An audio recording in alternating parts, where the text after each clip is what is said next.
You've got to walk into the room and you've got to be wowed by the effect. But then there has to be one thing that catches your eye, which creates the same reaction. When I first met Liz and Tim, it was this enchanting moment. We just completely bonded over our obsessiveness on creation and on creating something that was otherworldly. It was just electric.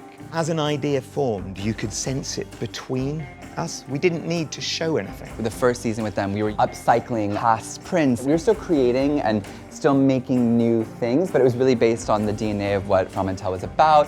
Where this season, we kind of started fresh.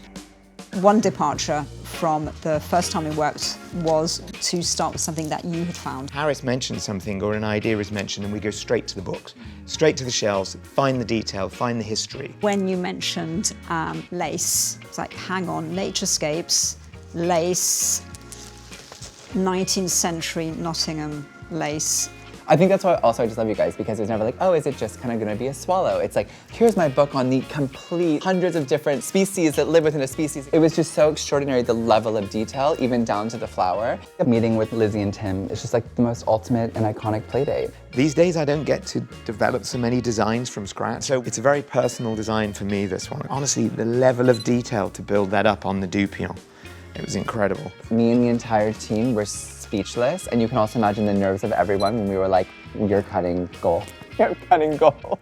Given the opportunity to try something new, this is brilliant. It's just bringing together techniques that I love, techniques that I haven't done before. Every little ellipse was gently drawn in pencil before I painted it.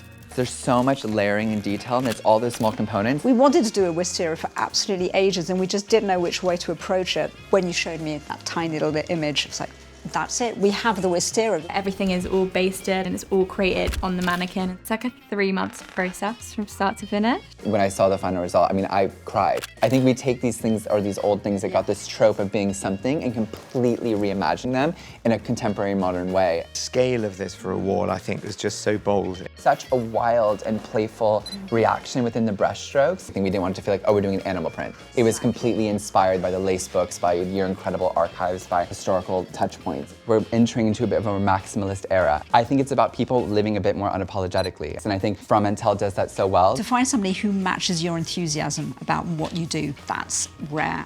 This is more than just wallpaper. This is an entire world. It was really about playing and dreaming of the future.